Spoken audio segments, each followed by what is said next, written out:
Hello, everyone, and welcome back to another episode of the Mic'd Up Savages. I'm here with Murph today, and today we're going to talk about the Philadelphia Phillies series. Game 1, man. If it wasn't for Gerrit Cole, I don't know where the Yankees would be, man. Oof, he's like the only solid starter we got at this point in time. Yeah. I honestly would even rather see, them bring out Chad Green than some of the guys that they're – let him try to start a game. Give him Absolutely. Give him a few days and then let him rock. And that game was the first time that Girardi and Didi were back at the good old reunion for a regular as the season could be, regular season game. Sad tributes to them. Joe Girardi was shedding a tear on the dugout as he realized that I'm no longer a part of the world's greatest franchise. Also, the trade with Gio Urshela, probably the best trade in the most recent years for the Yankees. Absolutely. There's no doubt in my mind. He's just been such a beast for us. And he's proven last year wasn't a fluke. I mean, the haters just going down. It's just not a mistake. Then you got guys, Judge tearing it up again, another 2 hits. DJ with the leadoff home run. Gardy with an opposite field home run. Opposite field, man. I don't think I've seen him hit one. The bats, that one hit was a home run, though. He has 2 ribbies. Skied the other way. On the run is McCutcheon. That ball is gone. An opposite field home run. Power the other way by Gardner. I told you tonight, this ball is traveling. All the baseballs that get up a little bit are going to move with this humidity tonight, and Gardner went the opposite way. And the Yankees lead 2. I've never seen him hit an oppo ever in my life, in his life probably. Yeah. It's ridiculous. He's been starting to heat up, so I'm thankful for him that he's heating up, but I still would rather Talkman in the lineup. I'd rather see Talkman over Hicks at this point. I think Gardner had a really good series. I think, what was he, 5 for 10 or something? The Sockman! Sockman? Something like that.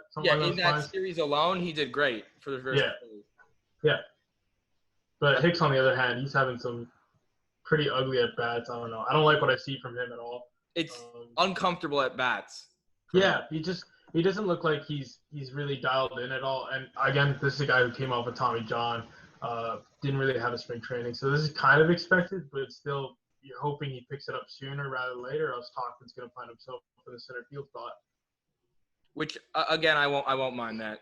That contract will hurt with because that'll be money we can't spend on Torres and Judge. Exactly. And who else? I think for Canely eventually to re-sign him, which I don't think that'll be a problem. I don't think he wants to leave New York. Britton, I don't think will be a problem to re-sign. Green will probably want some nice money. But he's supposed to be a starter, so I hope so. He came up a starter for the Yankees. Yeah. And he's proved that he's a great at both. So he's in between both. He did good that game versus the first game of the Phillies.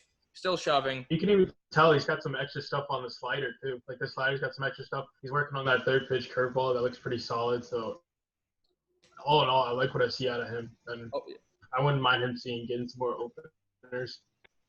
Yeah. We have Yankees win that game 6-3. Welcome back, Didi and Girardi to the Bronx. Sorry, but we had to spoil that for you. We go back to that is the next game. No, the next game is in Philly. In Philly, the first game we're technically home. Technically home. J.A. Happ, man, is garbage. Absolutely. Yeah, I'm honestly done with him. This, I'd rather see King or Lewinsky go out there and give up 4 runs a game than see Happ, because at least those guys are learning, right? And there's hope. They can turn into something. With Happ, he's giving up 4 runs right off the bus, just handing it to the other team. Here you go.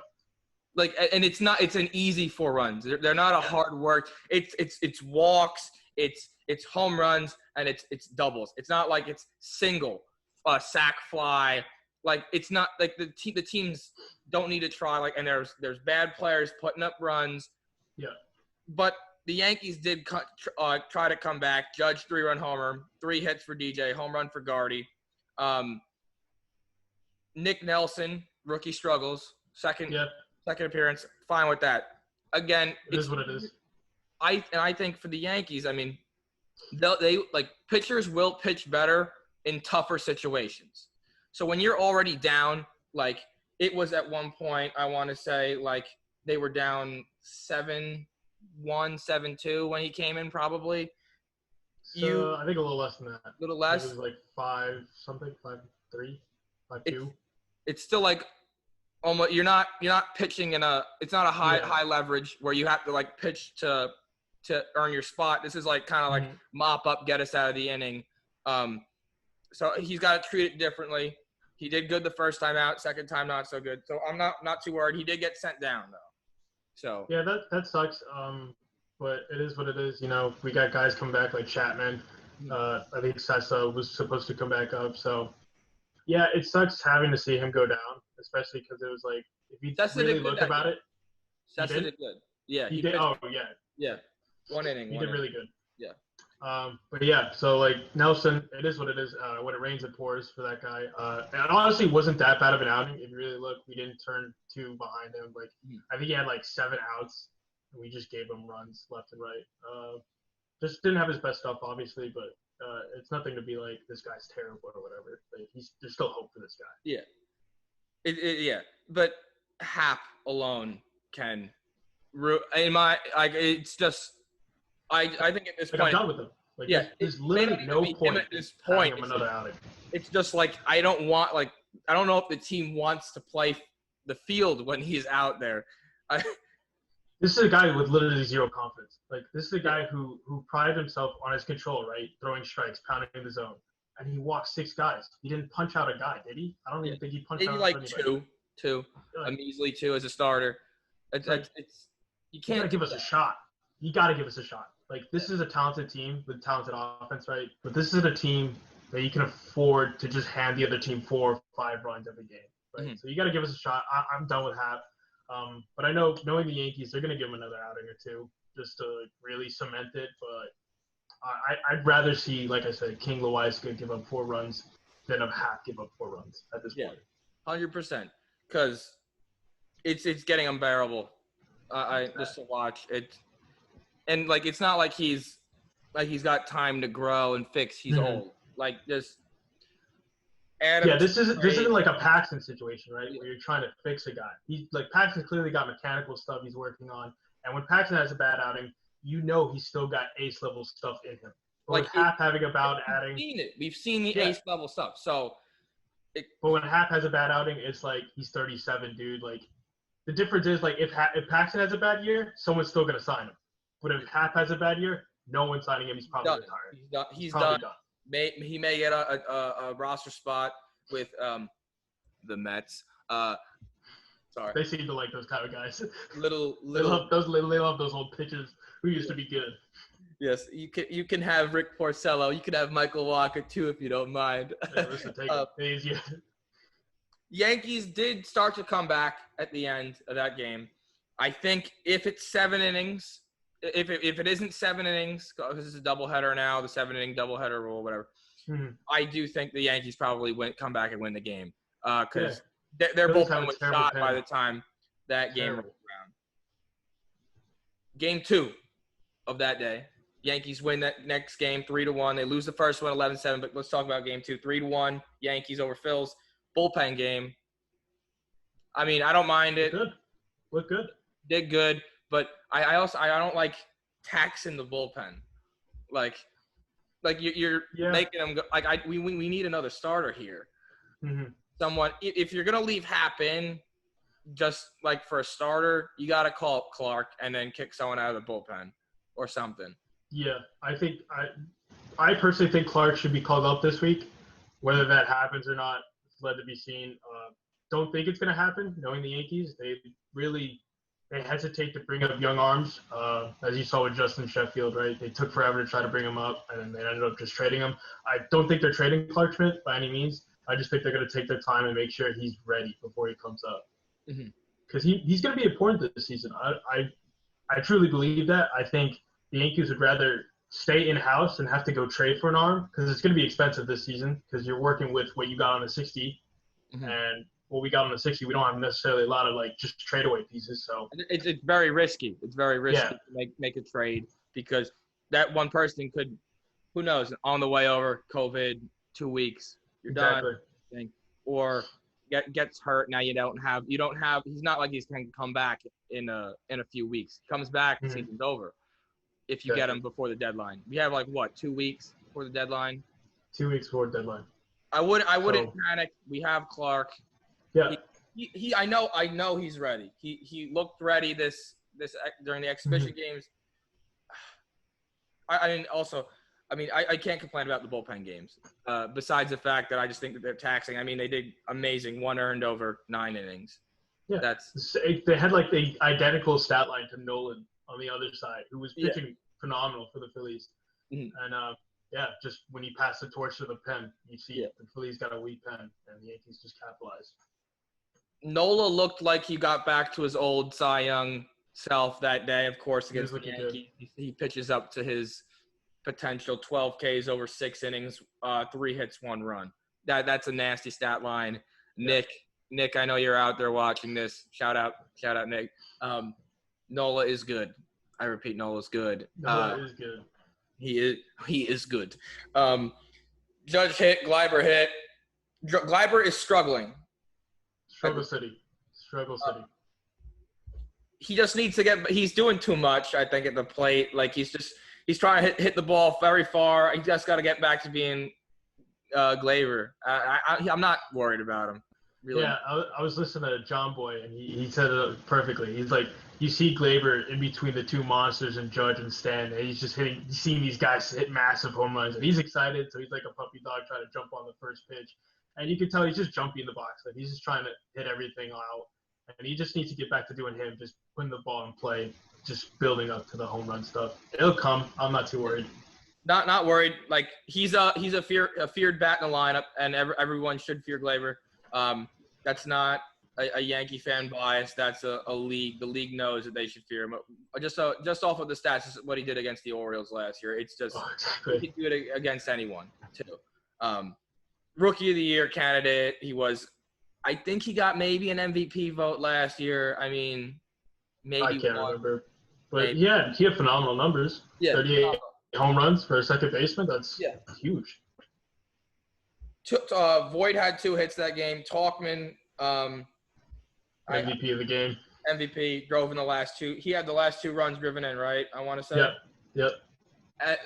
No reason why he shouldn't be in the lineup. He's on fire, dude. He's really on fire. It's disappointing. Very disappointing this season so far. But it's not – it's early, but it's not panic time for Hicks. Yeah. But you just got to bide your time with him again. Just reiterate, Tommy John, no spring training. You just got to be patient with him. Mm-hmm. It's rough, but we will get through it, Yankee fans. They win that game 3-1. Mm-hmm. Dominant bullpen game. Yanks lose the game 4, 5-4. Are you worried about Jordan Montgomery now? After that, it was a very sloppy start for him. 4 innings, 5 earned. He did give us depth, though. He did give us depth. He gave us depth. I'm not too worried about it. I think this is just – it happens. Everyone has a rough outing. He was getting 2 outs pretty easily. It's just getting that 3rd out, he was really struggling with it. Both big run innings came off having 2 outs, and he just couldn't put them away. Again, I'm not too worried. I will be worried if he has another bad outing, like his next outing's kind of rough, because then we're getting closer to trade deadline. And if going in the trade deadline, we have, like, let's say a Cole Tanaka only for the only 2 decent starters, you got to trade. You got to make a trade. You got to do something. I hope he blocks it in his 3rd outing. He does well, because then that's just a relief off the Yankees' chest, just to see that he's all right. We had the bullpen did great. Hal, 2 innings, scoreless. Holder, scoreless. 2 hits for Talkman, a home run by Sanchez. As the boys on the 161st Street podcast said, he needed that more than he needed to breathe, Sanchez. So Absolutely. the Yankees may have lost, but for him, that is a bright spot. I mean, still a sloppy stat line, 1 for 4, 2 Ks. But he does have the home run. I'm not worried about Sanchez, but it's very deflating as a Yankee fan to see that. You want him to succeed, homegrown, but Absolutely. yeah. And there's not a day in my mind where I don't think about, as a Yankee fan, the 2016, 2017 Gary Sanchez tearing it up. The Kraken in August and September, absolutely deadly bat in the lineup for the Yankees. When he's on fire, he's on fire. And then I'm sorry, but this is going to happen when you don't put Aaron Judge and DJ LeMahieu in the lineup. Yeah, I mean, you could tell they're trying to give those 2 rest days. What? They probably win the games with them, absolutely. But you got to give them rest days. You got to let them rest in this short season.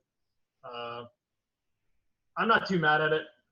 It is what it is, but hopefully we try to keep those to a minimum. Yeah, let's not try to get sloppy over this when they're not playing, kind of thing. They did fine. Just nothing you could do about it. Monty deserved the loss definitely on that day, but I'm not. Yankees are doing fine. They're sitting at what? 9 and something. 9-3. 9-3 after this. Yeah. Yep. So, I mean, that pretty much sums up the series versus the Phillies, man. Like, Yankees take 2 of 4. 2 of 4. I'll take that. Should have been 4 games, 4 wins against a team just coming back from the COVID IL kind of thing. But they also didn't. Yeah. It's disappointing, but I'll take it. At least they didn't lose. They could have lost every game. So that's the worst case scenario. They would lose every game, and all the progress they made just goes down the drain. Yes, and I just want to also another to the Met fans out there. It's looking rough for you guys, man. It's a little bit unbearable. As a New Yorker, man, you got to represent our city good.